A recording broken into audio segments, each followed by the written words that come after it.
WMM భక్తి ప్రేక్షకులకు నా నమస్కారం. పితృదోషాల గురించి చెప్పుకున్నాం.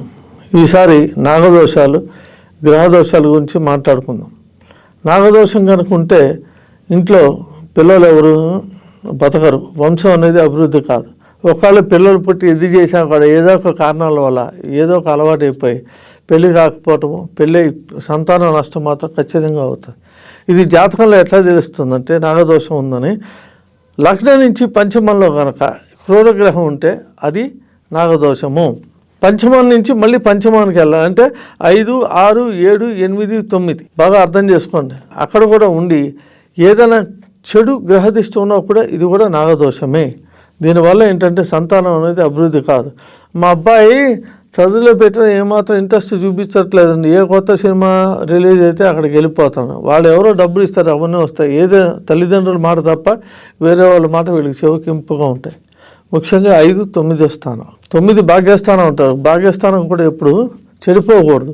నీకు భాగ్యం రావాలంటే 9వ స్థానం గట్టిగా ఉండాలి, 5వ స్థానం కూడా గట్టిగా ఉండాలి. ఈ రెండు బాగుంటే 11వ స్థానం కూడా బాగుంటుంది. న్యూమరికల్గా ఏం చెప్తా అంటే 5 + 9 ఎంత? 14. అంటే 1 + 4 5 కదా. అంటే పంచమ శుద్ధి ఎప్పుడు కూడా ఉండాలి. అట్లాగే పంచగ్రహితం అంటారు. ఏదైనా ఒక లగ్నం పెట్టేటప్పుడు రాజపంచకం, చోర పంచకం, అగ్ని పంచకం, రోగ పంచకం ఇట్లా మొదలుగా 5 ఉంటాయి.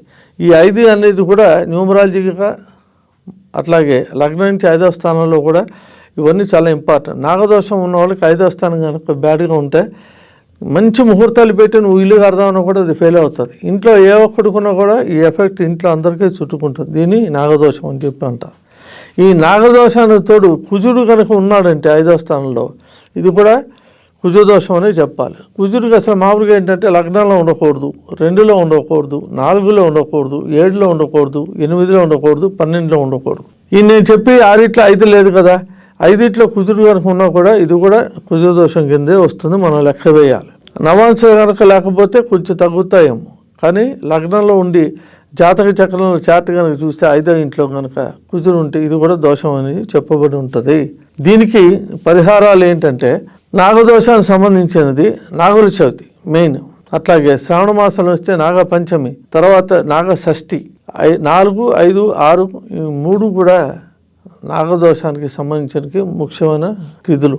ఈ మూడిట్లో ఏదో ఒకటి కనుక మంగళవారం నాడు వస్తే మన అదృష్టం పడినట్టే. నాగదోషాలు వెంటనే పోతాయి. నాగులకు సంబంధించిన ఒక్కొక్కరికి ఒక్కొక్క శ్లోకాలు ఉంటాయి, కొన్ని పూజలు ఉంటాయి.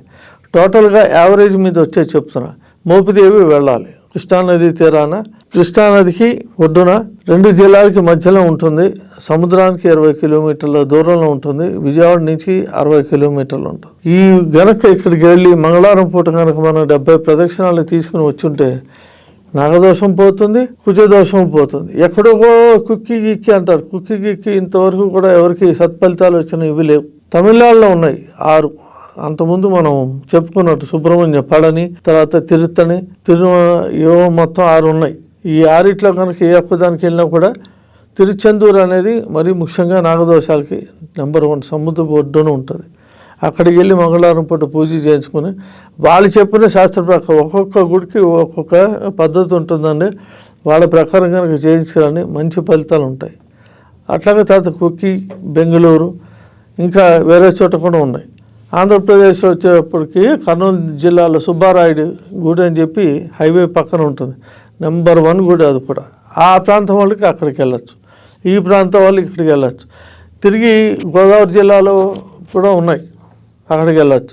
ఆదిలాబాద్లో నాగోబా దేవాలయం ఉంది. రేపు పొద్దున ఈ పుష్కరాలు అయిపోగానే నాగోబా ఎక్కడెక్కడి నుంచి మహారాష్ట్ర, అక్కడి నుంచి మధ్యప్రదేశ్, ఉత్తరప్రదేశ్ నుంచి కూడా పూజలు చేస్తారు. అద్భుతమైన ఫలితాలు, సిరి సంపదలు వస్తాయి. నాగోబా గుడికి వెళ్ళి ఎవరైతే చేయించుకున్నారో చాలామందికి గుప్త నిధులు కూడా దొరికిన సమాచారం ఉన్నది మన దగ్గర. అటువంటి గొప్ప టెంపుల్స్ అన్నీ ఉన్నాయి. ఏది దగ్గరలో ఉంటే 100% మీరు మంగళవారం పూట ఖాళీ గడుపుతో ప్రదక్షిణాలు చేయండి. మంచి ఆవు పాలు, ప్యాకెట్ పాలు వద్దండి. ప్యాకెట్ పాలతో చేస్తే నేను ఇన్ని పూజలు చేయించా నాకేం కాలేదంటారు. సరిగ్గా విని చేయండి. ఆవు పాలు కనుక చక్కగా రాగి చెంబులో తీసుకెళ్ళి కనుక పోస్తే ఫలితాలు అనేది అద్భుతంగా వస్తాయి. దీనివల్ల మనకి నాగదోషం అనేది వెళ్ళిపోయి అంత మంచి జరుగుతుంది.